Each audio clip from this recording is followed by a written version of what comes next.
Olá pessoal, tudo bem com vocês? Sejam todos bem-vindos a mais uma aula de matemática aqui na segunda série do ensino médio. Eu sou o professor Mário André, professor de matemática aqui do CEMEAM, e vamos agora, juntamente comigo, verificar nosso objeto de estudo desta aula. Nós temos então aí, aula de número 32, objeto de conhecimento, resolução e elaboração de problemas que envolvem o cálculo de áreas totais e de volumes de prismas, pirâmides e corpos redondos, destacando aspectos etnomatemáticos das diversas culturas da região, detalhamento, área total e volume de prismas. Ok? Então, dito isto, vamos dar início à nossa aula.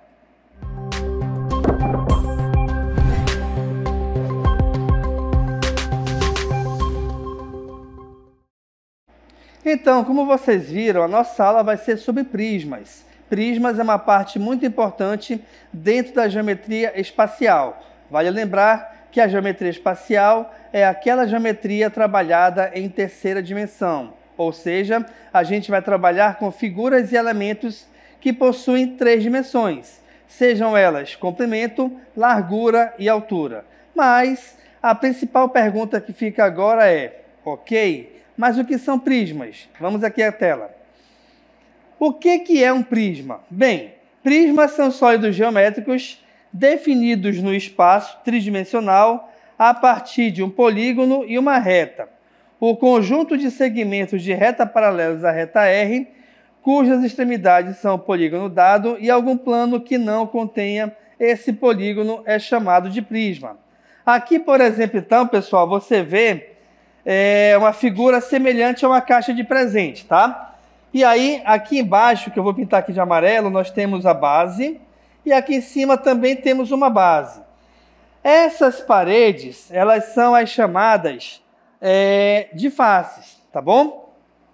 E aí você pode perguntar o seguinte, professor, é fácil então identificar onde nós temos sempre um prisma? É bem provável que nesse momento você está assistindo essa aula de uma sala, tá? Uma sala de aula, uma sala da tua casa, de onde for. Nessa sala, se você reparar bem, tem um chão, tem um teto. E tem quatro paredes, uma à tua frente, uma atrás de você, uma à sua direita e uma à sua esquerda. Essa sala de aula, a sala da tua casa, enfim, é também um exemplo de prisma, tá? E aí a gente consegue também identificar nesses prismas alguns elementos bem importantes. Vou listá-los agora, acompanha comigo. Nós temos então, primeiro, a base do prisma. Essa base ela pode ser qualquer polígono como triângulos, quadrados, pentágonos, quadriláteros, entre outros. A única regra é que eles devem ser congruentes, ou seja, os lados devem possuir sempre a mesma medida. Além das bases, nós temos as faces. Qualquer polígono que limita um prisma é uma de suas faces. Como eu acabei de te falar sobre a sala de aula ou sala da tua casa, tá? A face é como se fosse a parede, tá? Então, as quatro paredes, você tem aí quatro faces laterais. Mas não se esqueçam que chão e teto também são consideradas como faces, haja visto que são polígonos também, tá bom? Vamos seguir em frente então. Beleza, temos aí então agora, além das faces, temos as faces laterais. É qualquer face que não seja a base, tá? Seja chão ou seja teto. Toda face lateral de um prisma geralmente é um paralelogramo, pois o plano e o polígono são paralelos, o que faz com que um par de lados opostos destas faces seja paralelo. O outro par de lados opostos e paralelo, aliás, é paralelo porque eles são segmentos de retas paralelos à reta R. O que isso quer dizer? Quer dizer o seguinte, se você está sentado aqui numa sala de aula agora assistindo a minha aula, a parede que está à sua frente, ela possui, geralmente, as mesmas medidas da parede que está atrás de você. Assim como a parede que está à sua direita possuirá a mesma medida da parede que está à sua esquerda, tá bom? Então, isso aí são características que compõem as faces laterais. Perfeito? Vamos seguir em frente então. Vamos agora falar das arestas. O que são as arestas? Arestas são segmentos de reta formados pelo encontro de duas faces de um prisma. Temos também, então, as arestas da base, que são segmentos de reta formados pelo encontro de uma das bases com uma face lateral, e as arestas laterais, que são segmentos de reta formados pelo encontro de duas faces laterais. Além das arestas, temos também aqui os vértices. Os vértices são os pontos de encontro entre duas ou mais arestas. Fazendo aqui a analogia, como se fosse aquele pontinho, né, aquele cantinho lá da parede, tá bom? Seja aquele canto lá em cima ou aquele canto lá no chão. Agora vamos falar sobre as diagonais. As diagonais, elas são qualquer segmento de reta que vai ligar dois vértices que não pertencem à mesma face do prisma, tá legal?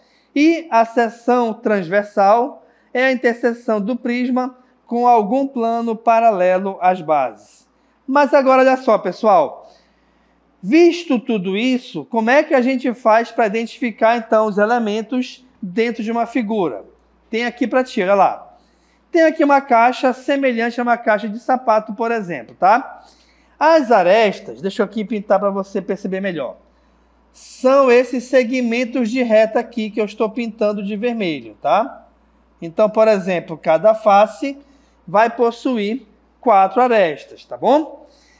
Os vértices são esses pontos de encontro aqui, ó, são esses cantinhos que eu estou aqui pintando de verde, perfeito? E aí nós temos as duas bases. Por que duas bases? Porque a gente vai considerar chão e teto, tá bom? Então aqui, ó, nós temos as bases, que eu vou pintar aqui de amarelo para você perceber, tá? E nós temos a base aqui em cima. Assim como a gente verificou na aresta lateral, tá? Onde as paredes possuem a mesma medida, a mesma ideia vai ficar também para a base. Ou seja, geralmente numa figura, né? Num prisma ou numa sala, chão e teto possuirão a mesma medida. A mesma ideia vale aqui para as bases também, perfeito? E aí nós temos as faces laterais, que são aqui as paredes que estão à nossa direita, perfeito? Agora, conhecendo os elementos, como é que a gente faz para classificar um prisma? Existem algumas classificações possíveis para os prismas. Uma delas leva em consideração o número de lados de suas bases que são congruentes. Ou seja, se eu tenho uma base se eu tenho um prisma cuja base é triangular, então a gente vai chamá-lo de prisma triangular, tá bom? Por quê? Porque a classificação desse prisma, ela vai depender da base, da quantidade de lados ou de arestas da base. Assim como também, se a minha base é um quadrilátero, seja ele um quadrado, um retângulo, tá bom? Um trapézio, enfim. Esse prisma é chamado de prisma quadrangular. E assim vai seguir a mesma ideia para todos os tipos de base. Ou seja, se a minha base é uma figura pentagonal, então o prisma é chamado de prisma pentagonal.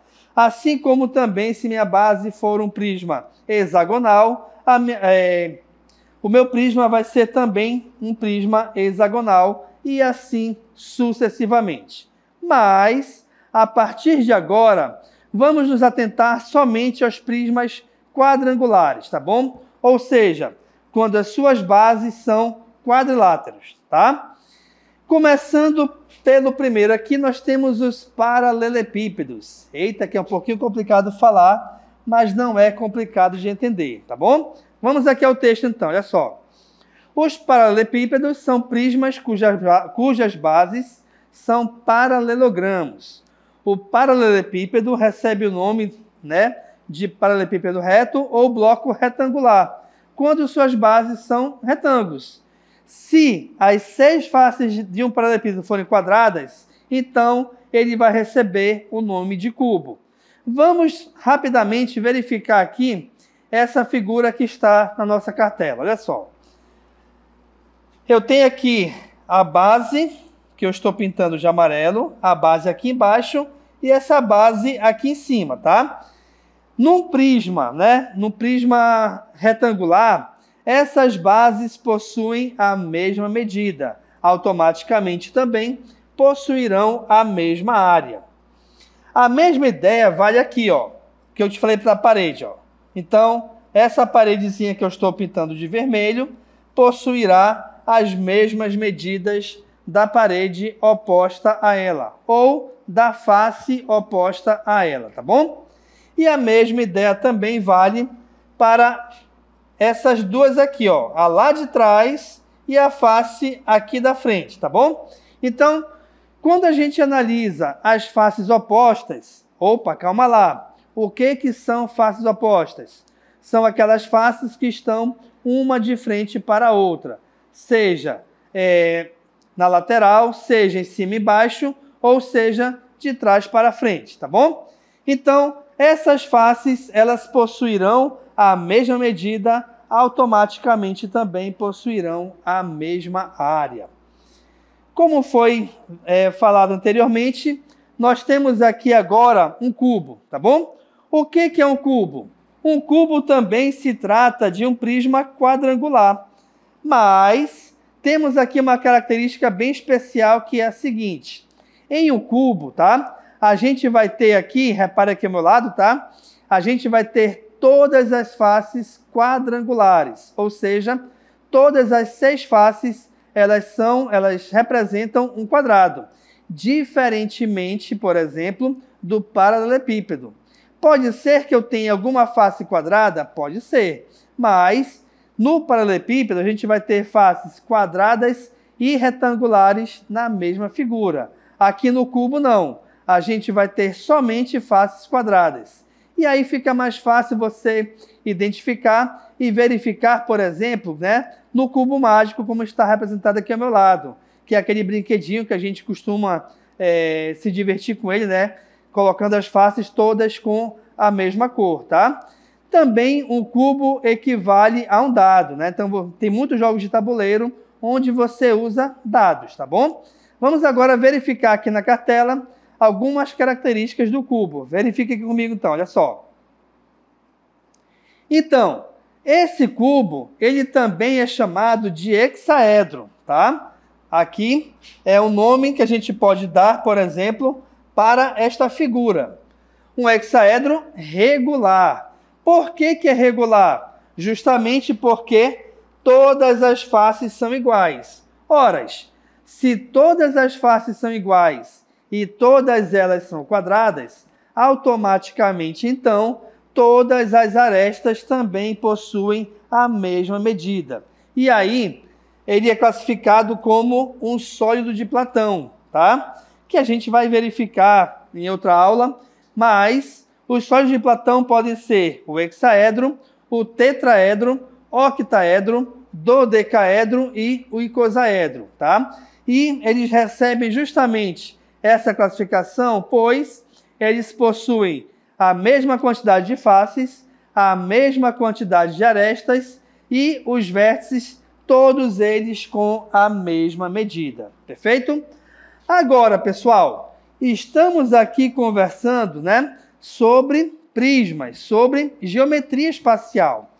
E, por se tratar de geometria, a gente consegue também, dentro da figura, assim como na geometria plana, na espacial calcular a área total. A diferença para a geometria plana é que na geometria espacial, além da área, a gente também consegue calcular o volume. Haja visto que agora as figuras possuem altura, tá bom?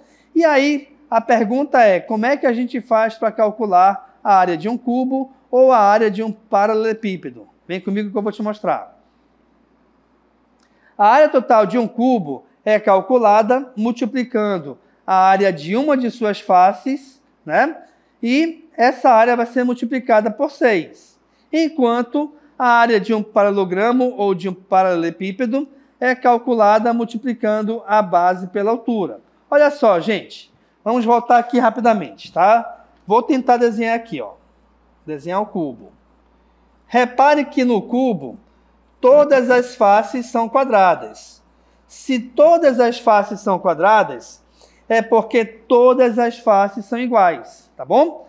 Como a gente tem aí um cubo, basta você calcular a área de uma face e essa área vai ser multiplicada por 6, justamente porque a gente vai ter 6 faces iguais. Perfeito?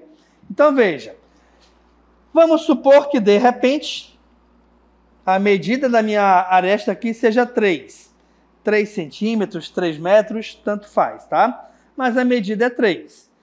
Para a gente calcular a área de uma face, como é quadrado, a área de uma face, vou chamar aqui de AF, é igual a 3 ao quadrado, que é justamente a fórmula de calcular a área de um quadrado, tá bom? Então, 3 ao quadrado é igual a 9. Reparem, 9 é a área de uma dessas faces.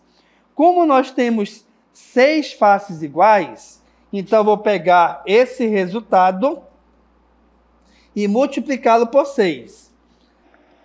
Ao resolvermos essa multiplicação, logicamente, o resultado vai ser igual a 54. Ou seja, 54 seria a área total desse cubo, tá bom? Haja visto que a área de uma face, ela vale 9. Então, recapitulando aqui, ó, o cubo é um poliedro regular formado por 6 faces quadradas, congruentes todas elas, logicamente. A área total do cubo é a soma das áreas de todas as suas faces.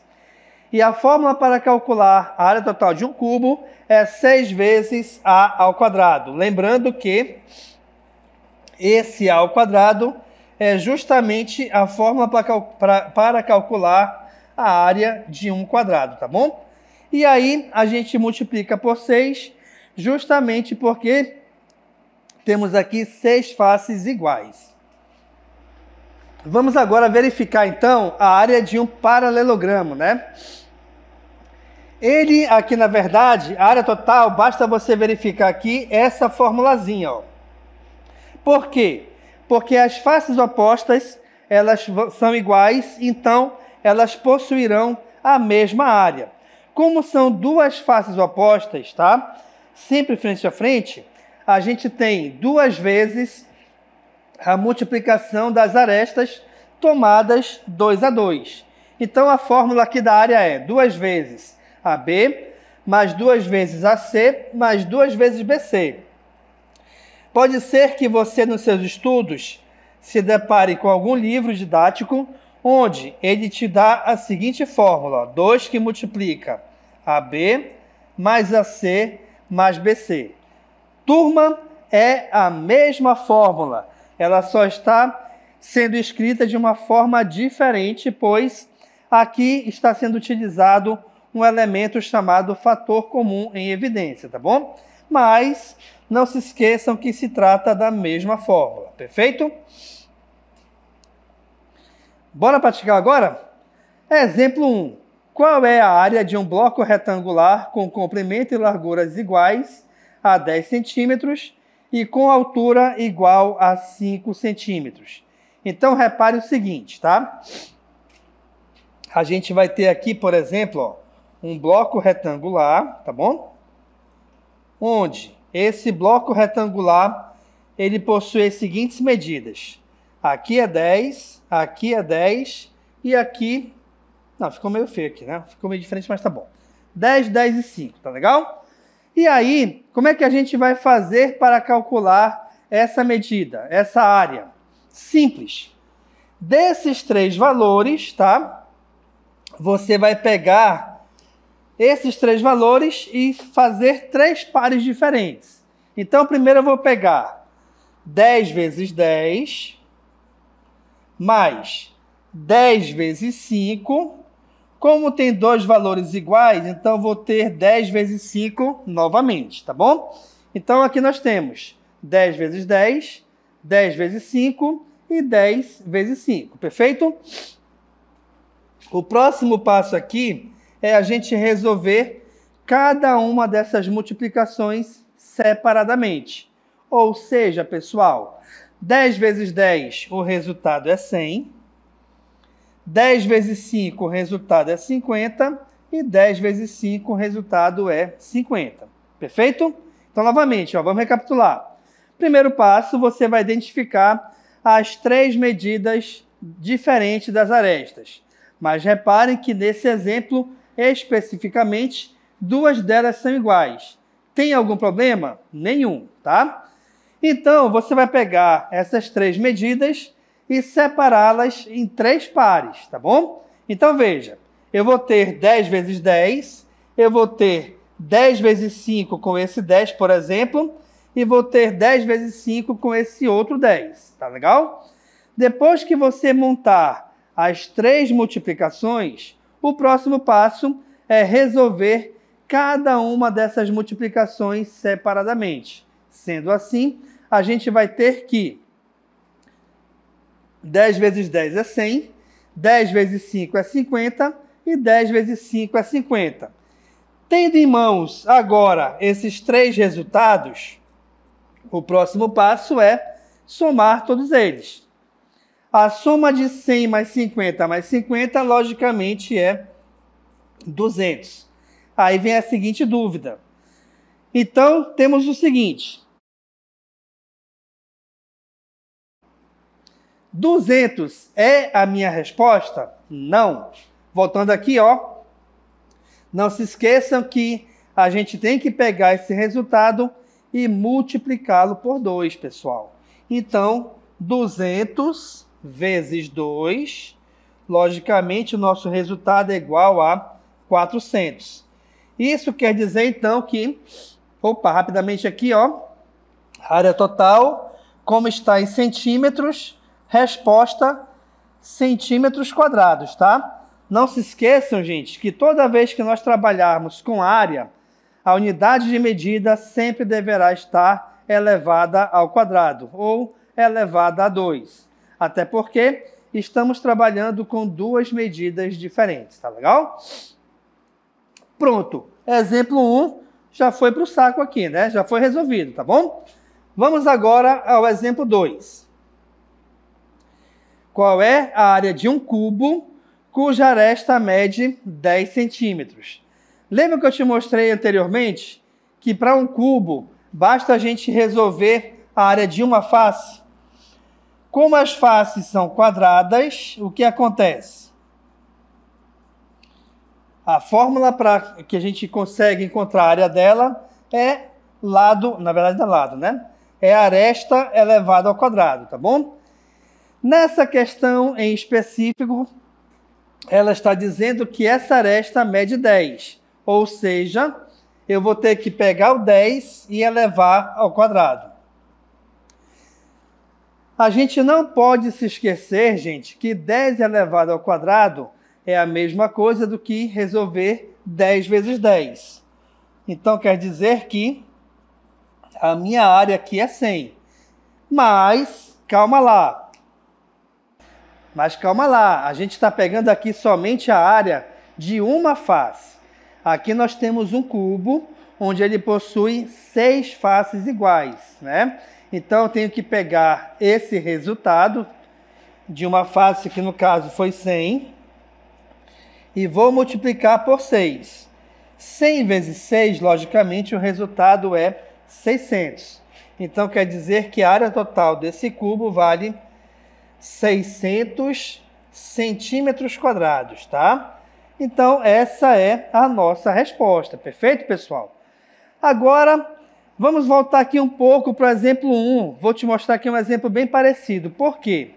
Porque eu fiquei meio invocado com o seguinte. Eu te dei aqui 2 opções, né, iguais, tá? 2 medidas iguais das 3. Então, o que a gente vai fazer, né? Então, aqui, ó, te dei 10, 10 e 5. Vou montar aqui um outro retângulo, tá? Um outro paralelepípedo. Então, veja que eu vou colocar aqui agora as seguintes medidas. Aqui vale 8, aqui vale 4, aqui vale 3. Ah, professor, agora dificultou um pouco porque são 3 medidas diferentes.